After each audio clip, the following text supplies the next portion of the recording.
Welcome to the Green Wasp Removal YouTube channel. This is part 2 of a 2-part episode documenting the removal of a huge yellowjacket nest that was located underneath a trailer mixed up into the electrical wiring in the cavity space below the front of the trailer. This was such an awkward place to work. Very difficult physically to get inside this nest cavity and pull out all of the wasps, all of the brood comb, all of the envelope paper without damaging all the wiring that had already been pretty well compromised by all the nest debris that had been built all through this electrical wiring. It was very challenging to get this nest out. There were hundreds and hundreds of new queens just pouring out of this cavity as soon as we opened it up. They were everywhere. This nest was well into its reproductive phase. There was queen after queen that would generally be the hibernating queens that would hibernate over winter, and they would start a new nest in the spring. But here we interrupted that process, and they just came pouring out of there. Fortunately, the weather slowed them down a little bit, and they were hungry. There was not a lot of food this time of year, so their energy level was a little lower than it might have been if it was very hot. And that made things a little simpler for collection purposes. And as you see here, there was a lot of queen cells, large queen cells with still active larvae, still active pupae. And you can see here as we break open the pupae cells, they were still very viable. And over the next few days and weeks, this nest would have produced even more queens. In the reproductive phase, there was also a lot of males, like you see here, with a long antenna and a long body. Finally, we had a massive mountain of comb we just kept pulling out of this space. The further we could reach in, the more comb we could pull out. It was a tremendously big nest for this space. It was so hard to get into because we had only a tiny little access panel to get the hoses through and to try to reach in and grab handfuls of this nest out at a time. Very, very challenging nest, but it ended up being successful. We got everything out, and it ended up being a pretty interesting removal all in all, but physically exhausting because of the weird positioning to work in. This type of removal really illustrates why you have to stay in decent physical shape. We do planking every day and ab work every day, and this is where it pays off because we were holding these crazy positions that were pretty exhausting for hours at a time while we're dealing with this stuff. And it just pays off to be healthy, to eat right, to get some sleep at night, to try to work out in a way that is going to be conducive to the job we have to do. Injury avoidance, risk mitigation is all part of this work, and you have to be in a certain level of physical fitness to do it. Decent nutrition in your system, decent hydration, the proper electrolytes in your system so you're not overheating in all of this extra protection that we have to wear to avoid stings. It's all part of the game. So let's take you back now to November 9th, 2024. This was the last job of the season, last season, and we're going to show you the entire removal from start to finish. Thanks for riding along with us. If you enjoy the content on our channel, please remember to like, share, subscribe, and comment to let us know you're there. Enjoy the show. November 9th, 2024. We're back to finish this nest. We got access to the key panel here, so we're going to go ahead and remove that panel today and pull the nest. It's about 55 degrees. They're already active. They're flying a little awkwardly because it's a little cold for them. They're just bouncing around off of things, but they're out. So we're going to see where they're operating today.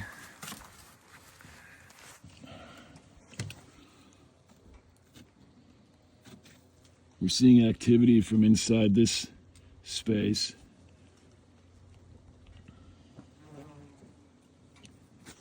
See them slowing down. They're having a harder time in this cold weather.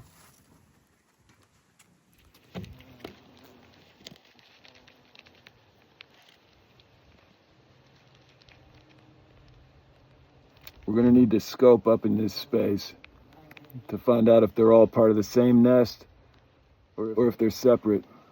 Maybe another nest. So right now we're just collecting foragers as they're floating around.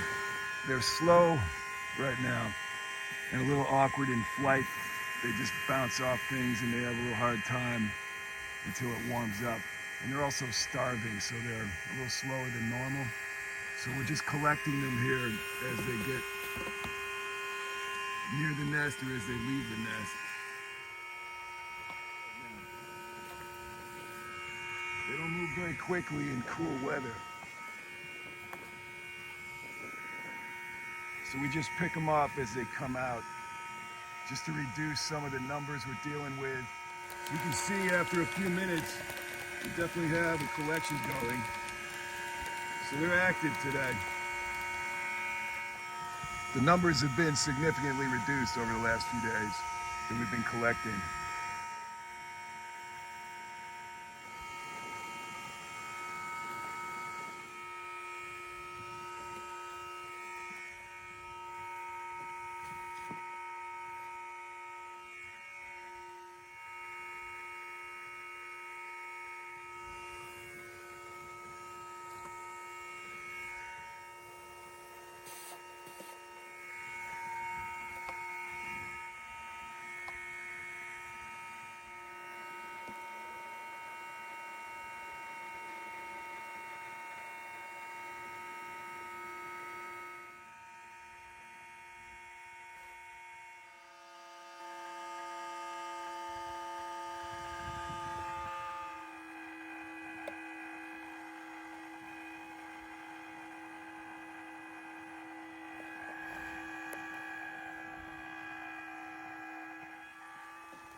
The owner gave permission to just go ahead and break it open, so that's what we're gonna have to do. We're gonna bar in there and pop it.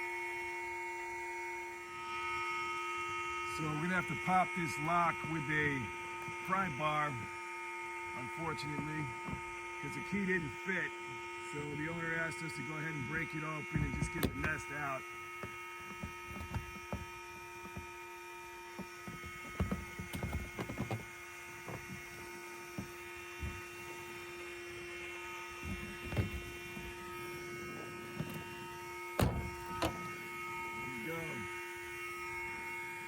Wasp paper up in there.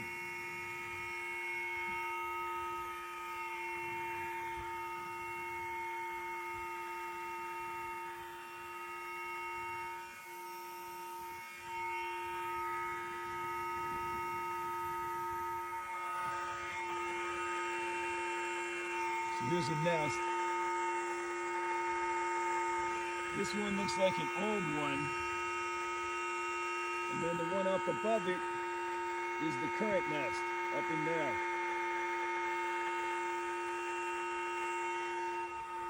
So we're just going to cut away some of this debris.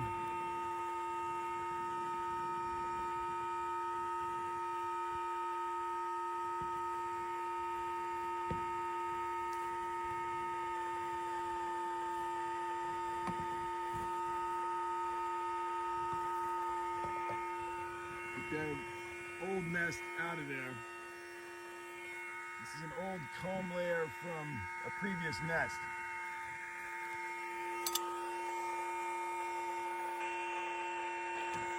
The nest we need to deal with is up here.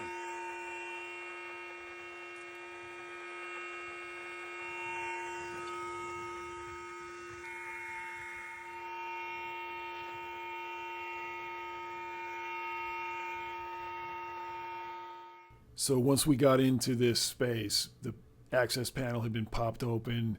You could see the extent of this nest. It was huge, and it filled up the entire space. It was completely interwoven around all of the electrical wiring in this entire cavity.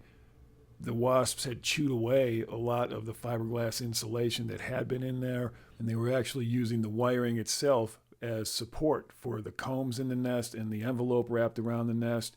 This is the same thing they do underground with tree roots. This is the same thing they do in trees with tree branches, but they were just using the wires for support in this case, which is actually very dangerous. This was a fire hazard for this camper. It was really imperative that we got all of this out of there. And of course, whenever you run into something like this, you have to make a special effort to get imagery to the client right away so that they're aware that once we're done with this job, they're going to need to have a mechanic go in there and make this safe. But in the meantime, what we were seeing was evidence of previous nests and different species of wasps that had been up in there over the years, and they just kept building in this space. So The lighter tan colored nest that you see toward the top of the frame here was probably an old eastern yellowjacket maculifrons nest. And then the German yellowjackets that moved in this season, they built all around what had been there before. And so you see their more multicolored greenish, grayish material as well. So there was both old nests and new nests in this space. We're going to freeze the frame here for you for just a second. So if you look on the left side where the blue wire is, you see how it's very tan and looks different than the grayish color that's to the right of the blue wiring. The grayish color is the new German yellowjacket nest. The tannish color to the left is the old eastern yellowjacket nest, most likely. And you can see how the wasps kind of seamlessly blend it all together in similar material. And that's part of the way this works, is any cavity space that is attractive to one species of yellowjacket will also be attractive to another species of yellowjacket in seasons to come.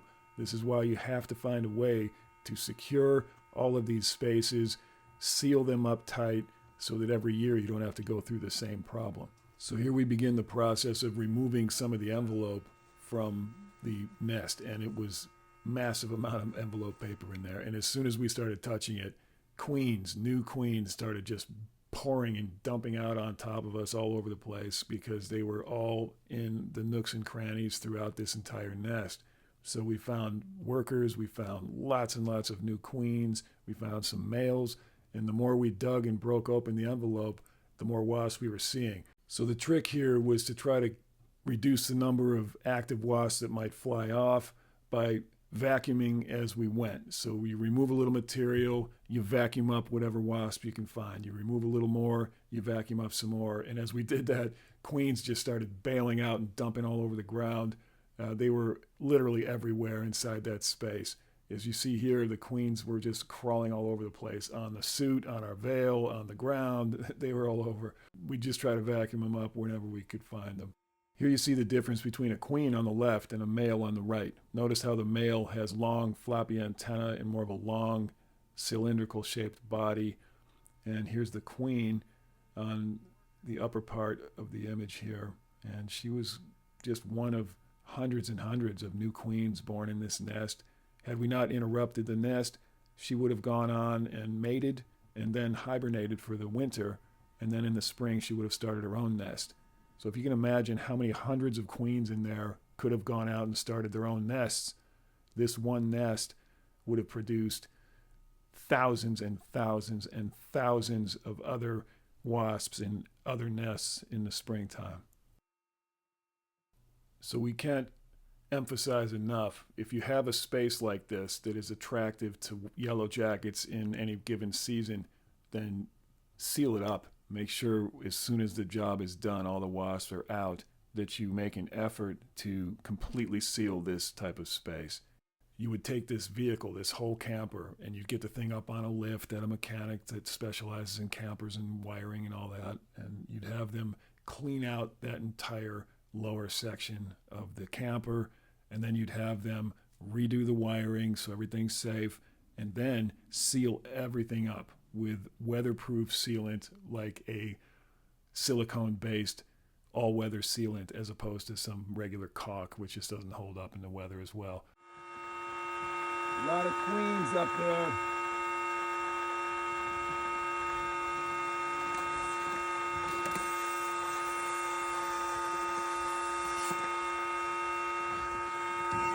You see in here, there's tons of them.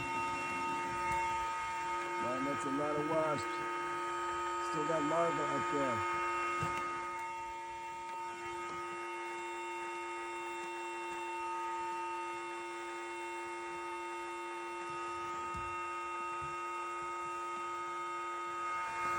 A lot of them are pretty dopey in this cold weather, so they're moving slow. They're just dropping down into here, and that's what we want, just kind of keep them all in one spot. What you see here inside the camper electrical cavity is also what you would see in a house, in an attic, in areas where, say, in between the siding and the interior wall of a building, where they often like to stay in the bays between studs in the wall. Any place like that where you're going to have electrical, all of this stuff needs to be cleaned up and taken out when possible for the same reason. This invasive species that you see here, German yellowjacket or Vespula germanica, they make some of the hugest population nests that we deal with. Multiple thousands of wasps per nest is not unusual, especially later in the season, late summer, early fall. That's when the populations are really booming because you have a lot of workers, you have a lot of new queens, males. The entire nest is now fully active. So it's important to understand the type of damage they can do to the interior of structures. In this case, you see them, they've chewed away a ton of the fiberglass material already. They've chewed all around the wiring. And it's interesting because they have the capability to actually strip wires. So you have to be careful of that. We don't see that a lot, but it definitely can happen. So they seem to be staying down here, which is good. So as you can see in the bucket here, most of the queens that were bailing out of this nest, some of the workers too and the males, but a lot of queens, they were dumping right down into the bucket that we had below the opening of this electrical cavity, the little access panel. So because the temperature was still pretty cool, it was about 55 degrees when we were starting the removal on this day, they were not flying as actively as they might if it were a lot hotter outside. Besides that, they've been starving because this time of year there's just less food available. The larvae that they would usually do trophallaxis with to get a drink of the fluids that the larvae create, the larvae are just not as active. They're not being fed as much because most of the prey that the worker wasps would hunt and bring back to the larvae has died off for this season. There's just less of everything, less nectar out there, there's less prey out there to hunt, so there's less food. So they're a little more lethargic, maybe this time of year in the cool weather also because they are starving out slowly toward the end of the year. So if we just left this nest alone, we didn't do anything, we didn't intervene at all, the nest would still starve out and die. And in the wintertime, it would also freeze to death. So over time, the nest will die off anyway. The problem with allowing that to happen is that they can do more damage in the meantime to whatever structure they're in this case, a camper. And you just don't want that to happen. So the sooner you can get to a nest and remove it, or at least stunt the growth by collecting all of the foragers in an attrition collection, for example, even if you don't remove the entire nest, you can at least sort of suspend the activity that it can do by collecting all the wasps. Either way, you have to intervene as soon as you can, or you end up with these massive nests inside a structure. So as we dug through this nest and we were collecting as we went along, the more we got into this space, the more nests we found. You think as you go through nests like this, oh, we got to be coming to the end here pretty soon. But as we kept digging and digging and digging further and further back, there was multiple square feet of comb and nest and paper inside this large space. So it just kept going on. Became a much bigger job than initially we thought it might be. And that in itself is not that uncommon. We run into that fairly often. It's difficult to judge the size of a nest necessarily beyond the fact that you know it's going to be big, but there's just no way to know until you get into a cavity how much actual larva, brood comb, pupae, envelope paper you're going to find, especially if there's multiple years of different older nests in there as well. And in this case, we had all of it. Old nests, new nests, zillions of wasps. It was a super active space. So this is where you just have to relax into the overall discomfort of the job, being in such awkward positions for a long time. You just have to understand that when you need a break, you take it so you don't overtax your body, and you just keep going. Methodical is the key word. It's a methodical process. You cut a little bit of the nest away, you suck up whatever wasp you can reach. You cut some more away, you remove some of the comb, you do your best to go at a pace that's reasonable so you don't get overwhelmed with a huge swarm all at once. You got to try to keep control of it, especially in a pretty tight spaced neighborhood like a camper park like this where your neighbors who could get stung are literally a few feet from you. You really have to control the swarm. And when you're collecting wasps for biomedical use like venom immunotherapy as we are here, you have to be really delicate and make sure you don't damage them. We're getting lots and lots of new queens up here. If we were doing just straight removal, where you didn't have to worry about collecting the wasps alive and then later freezing them in CO2, frozen dry ice, and preserving them for biomedical use, if you didn't have to worry about any of that, you could just get in here with a fairly powerful shop vac and just rip it all apart, and it would be a little bit simpler because you don't have to be so careful in particular about collecting all these wasps alive and trying not to collect a lot of debris along with them. For VIT collection, venom immunotherapy collection of wasps, the wasp venom is very sensitive and very delicate, and it will break down and degrade very quickly if the wasp is traumatized or killed before you freeze them. So we have to be very careful about how we collect our wasps, about not allowing them to overheat in the collection bottles, and not using too much vacuum pressure that would kill them before they can be frozen. There's a lot to know and a lot to do right to make sure all of this gets done properly. And that's all great, and we're happy to do it properly, and it's the way we get this done professionally. That said, there are times when you think to yourself, man, it would be nice to just come in here with a shop vac and go to town and not have to worry about any of this and just suck them all into a vacuum filled with soap and water and be done with it.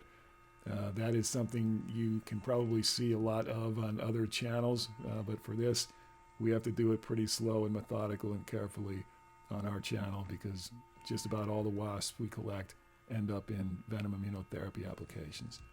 That's especially true for the invasive species like German yellowjacket that has such a huge population in their nests. These are great nests for venom immunotherapy collection because there's just so much venom in each nest, and that's something that's really can't be overstated. In the VIT world, we love a big Germanica nest. The bigger the better because there's simply more venom there.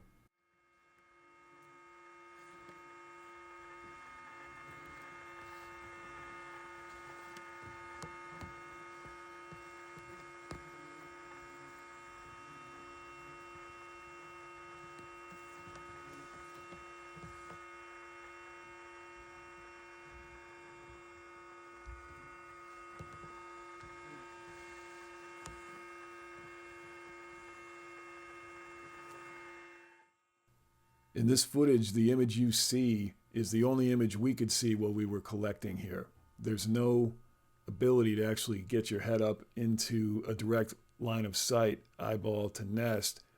So we have to look at the image on the cell phone camera screen while we're collecting blindly with the tube, the vacuum tube. So the imagery from the cell phone camera that you watch is actually the guide that we use during a collection like this because we can't see what we're doing up there. So we have to hold the camera up next to what's going on up there, and then we can see what's going on from the camera image.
This nest is absolutely huge. The more I reach in there with my arm, as far as they reach, there's more comb.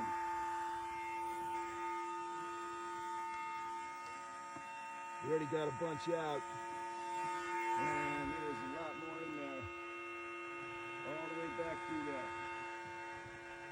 That's a huge nest.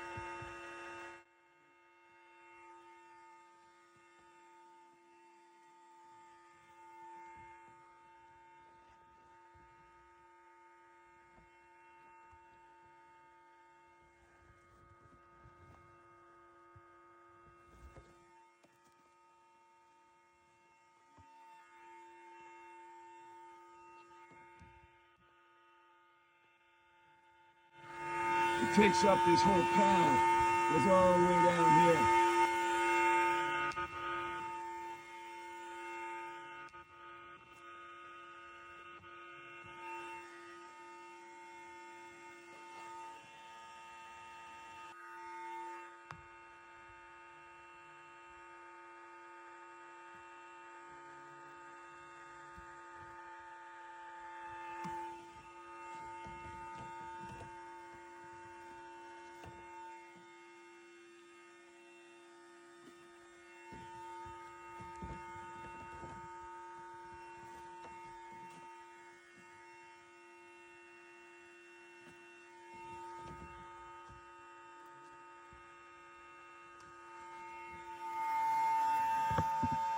There's still larvae in the nest.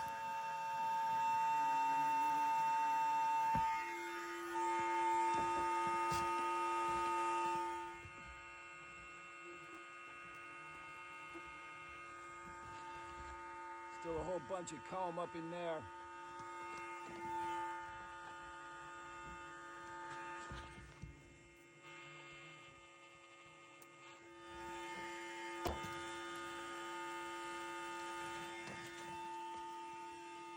Whole bunch more in there.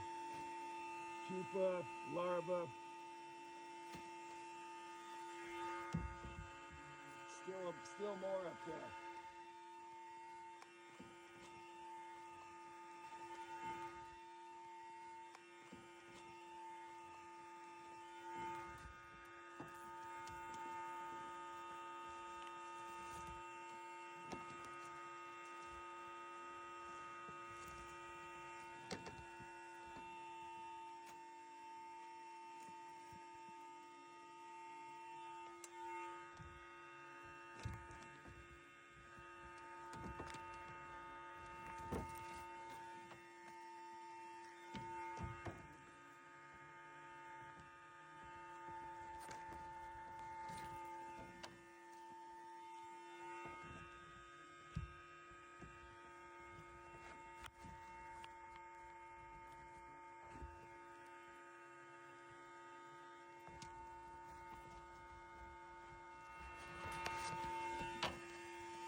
So there's still plenty of them out and about.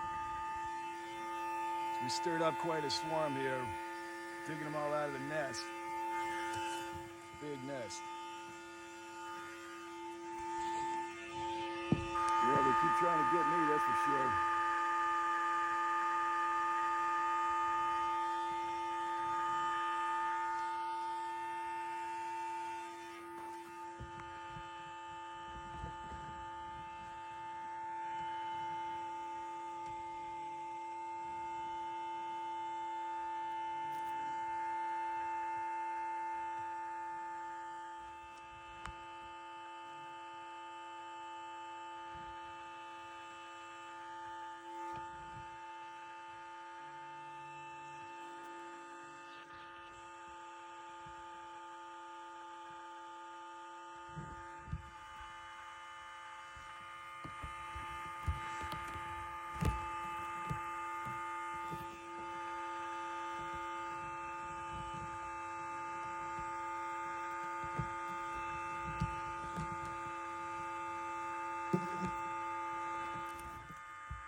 Once the bulk of the nest material had been removed, then it was time to just give it a rest here and there, let them congregate, the last ones that were left in there, the last few wasps, let them congregate together, and then go in and target that corner or that section with a tube and vacuum them up all at once.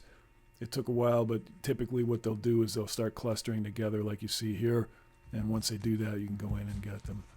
So we had several points where we just stop all the work, and as soon as they congregated back together, we'd go in and hit them again. Sometimes they were so out of reach, we had to custom rig some longer hoses to get them all the way back in there to where they were clustered. Other times they would cluster a little bit closer, even within arm's reach, and we could literally grab handfuls of queens and pull them out of there.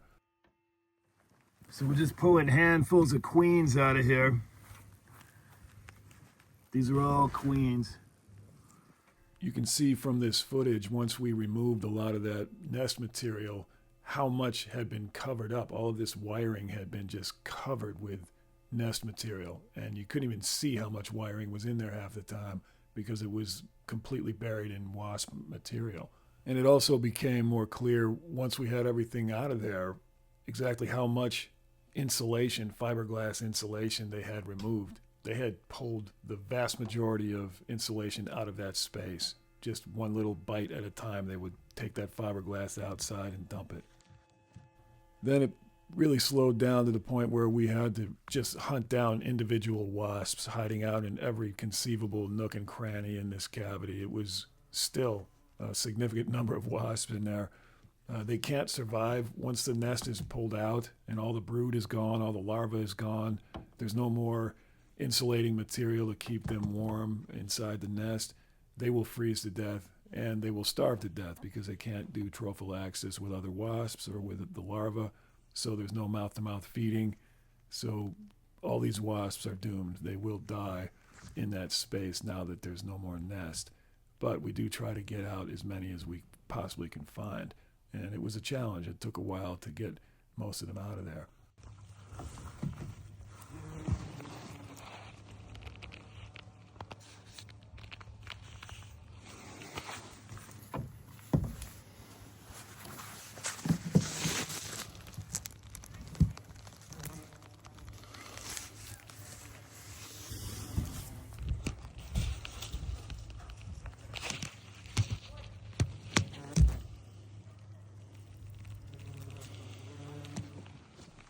In the meantime, it was time to sift through all the comb and remove any live wasps left in the bucket, and we'll show you that entire process here. So we've got a bucket full of comb here, and we need to go through it to vacuum up all of the wasps that we find in there. So we're just going to go through each comb, vacuum up the wasps, and as you can see, it's still a very active nest. There's live larvae. There's pupae that haven't come out yet. Most of the larvae is dying or dead or on its way out, but there's still some in there. So, very active nest, very busy nest, lots of layers of comb. So for the last 20 minutes or so of this video, we're going to show you exactly what was in this nest, comb by comb. We'll show you close-ups of the paper, of the larvae, of the pupae, of the queens and the workers compared to the males as we collected them and sorted them out. It's an interesting process. If you've never seen a lot of close-up imagery of a nest, check this out. You may find it of interest. As you can see on this comb, a lot of pupae left, still larvae. Most of these would not be viable at this time of the season. New queens, like you see here, new queen, new worker. There's the worker, there's the queen. The new queens will hibernate over the winter somewhere, and then they'll come out in the spring and start their own nest.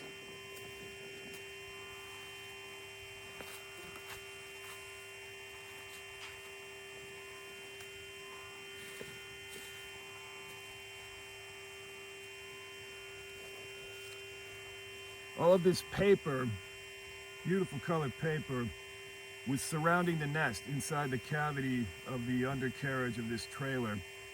This is what they make out of wood pulp and saliva. They collect it out in the field, the wood pulp, and they bring it back and mix it with their saliva, and they make this paper. And that covers all of the brood comb, which is this stuff.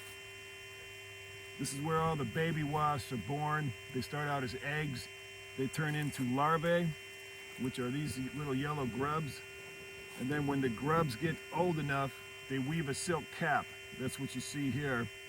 The silk cap becomes a pupating wasp. And after a couple weeks, they're born and they become a full-grown wasp, like this one here.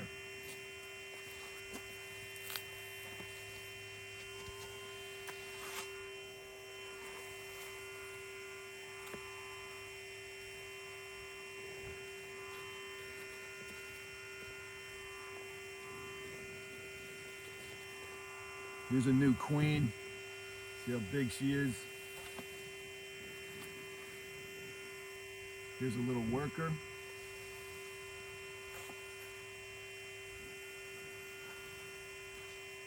Another queen.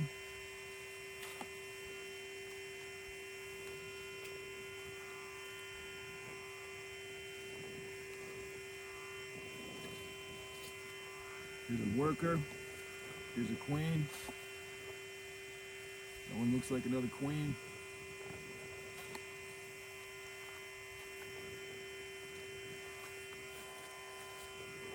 Here's a worker.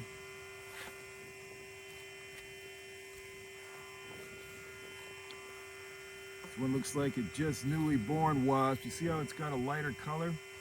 That means it just came out of pupation.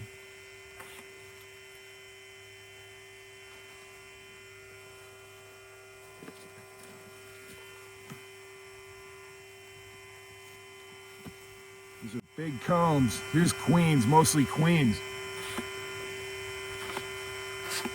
Couple workers, the little ones, but mostly big queens.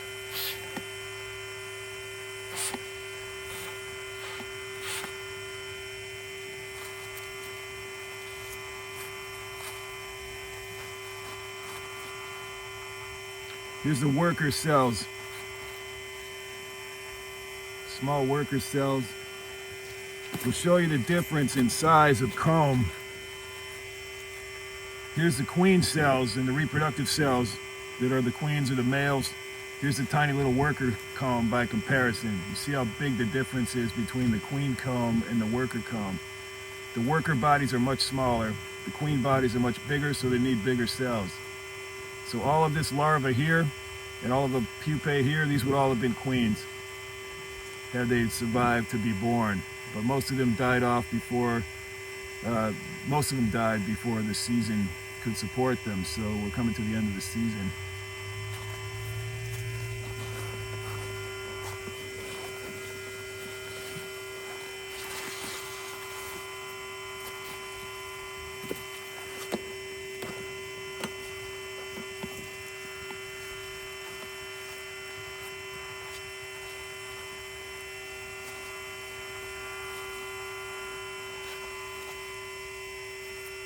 You look closely on all these, you still see larvae and even a few eggs in there. So they were still trying to be productive right to the end.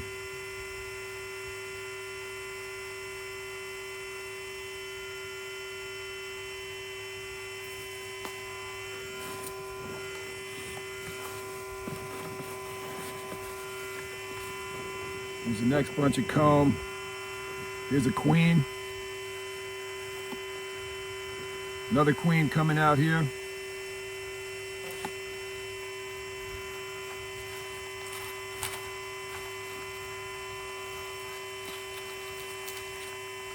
Here's a bunch of queens.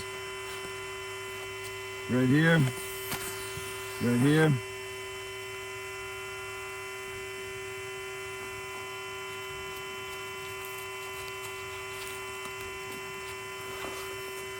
These are males with long antennae. Here's a queen. Looks like she's not alive anymore.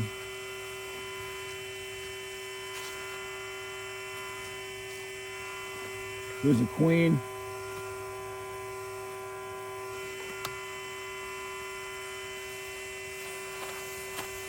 You see how dopey they are? They're slow moving in this cold weather.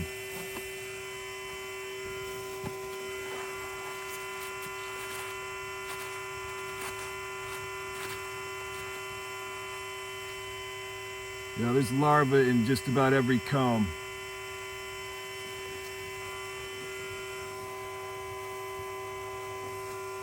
A couple more queens here.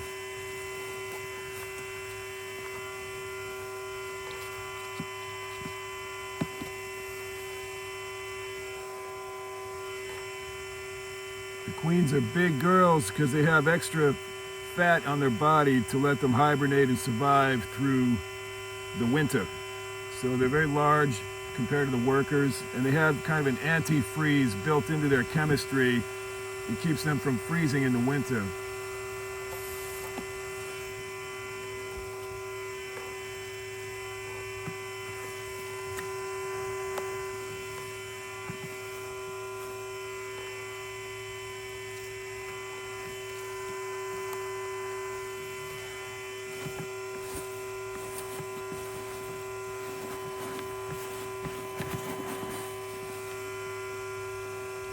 Here's some more queens.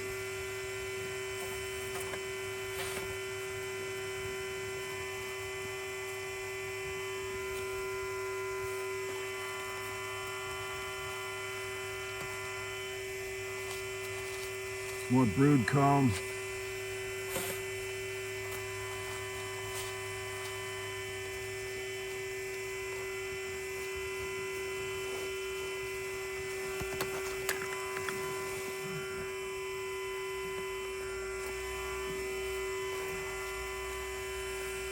Little worker.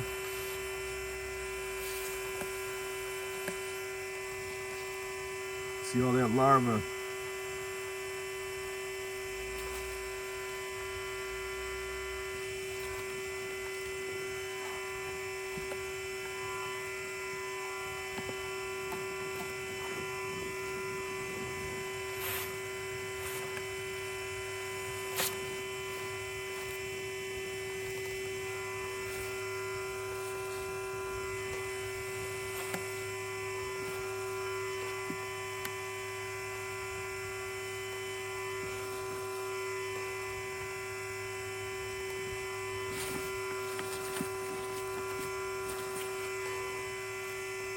There's some big queen cells with queen larvae.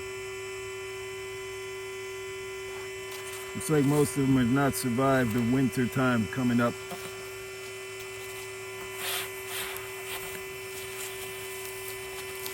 Some of the little workers born in there will come out and then jump into these cells to stay warm and to seek out food from the larva.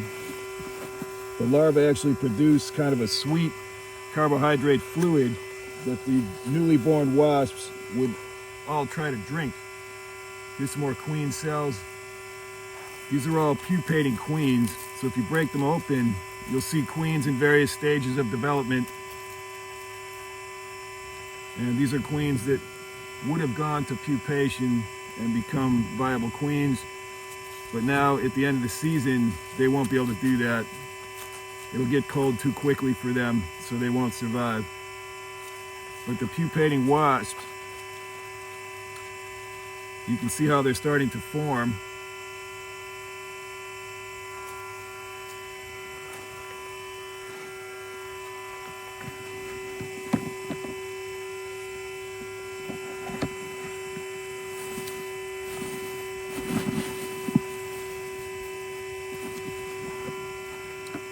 Here's a newly born queen.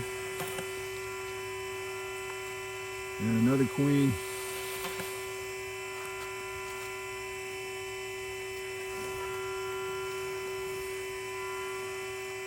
This queen just pupated out. You can see she hasn't quite gotten her darker colors yet.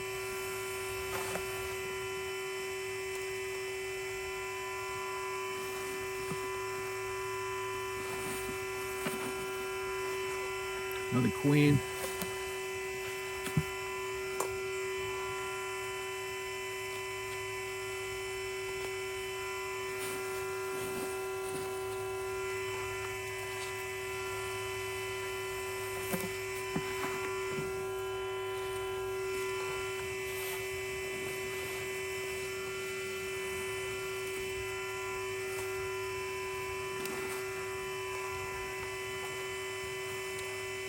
Another queen.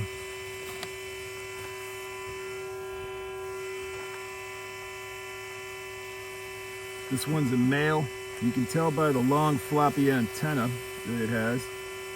Compared to the workers, it just has longer antenna.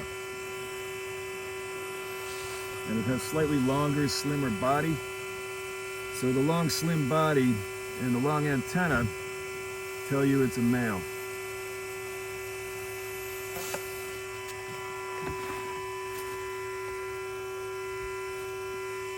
Here's a queen.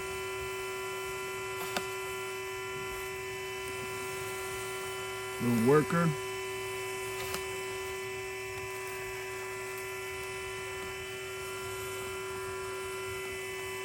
Another worker. If you look in here, compare the size of this one that's climbing up to a little worker.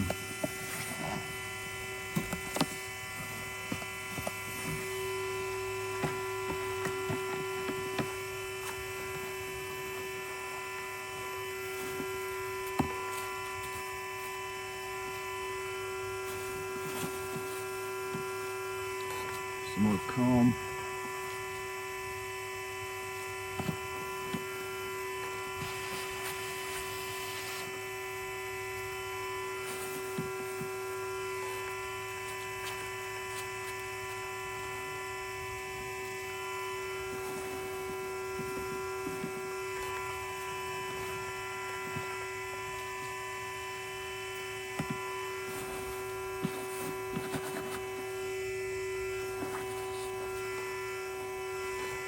Here's some more queen comb. We'll take a look at the pupae. There you go. Newly formed queens in various stages of development. They're lighter colored like larvae as they become pupae, and then they get darker and darker as they get larger. And then when they're born, they get their full color shortly after they're born.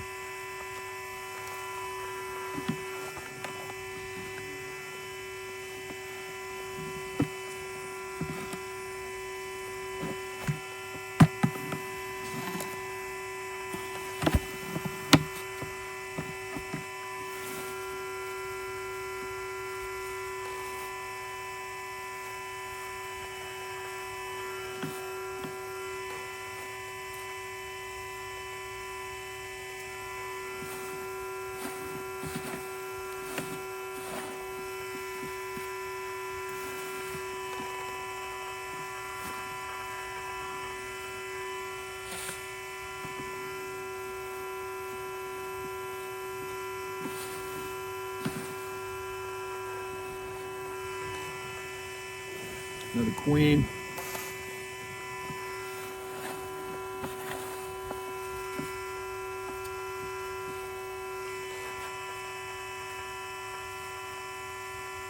Another queen. Here's a queen. Here's a worker.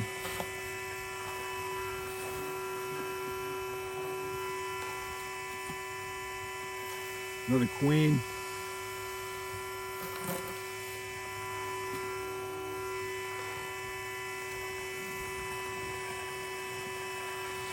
Another queen.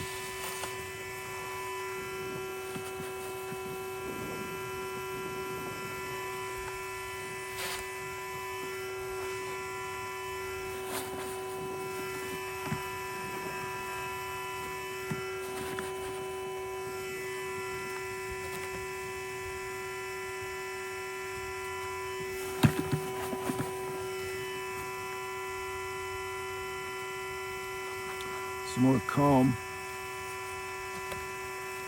Here's some newly born queens.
couple more queens.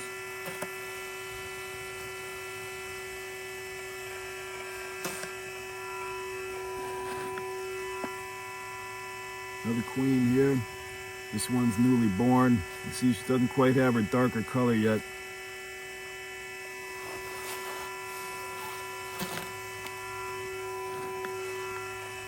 Another queen.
All right, that's it. So what we have here is a pretty huge amount of comb. It's a very big nest. If you look at that mountain of comb, it's a lot.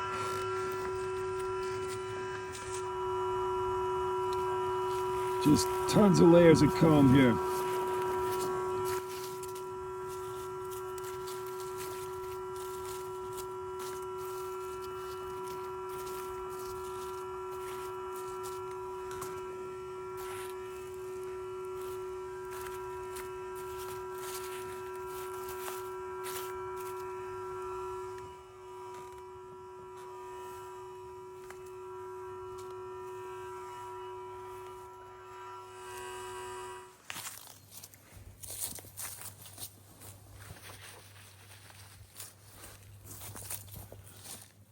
So this was a pretty good sized one. A lot of comb in there.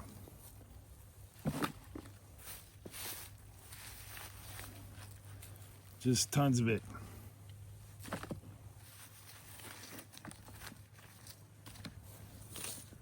Fill the whole bucket.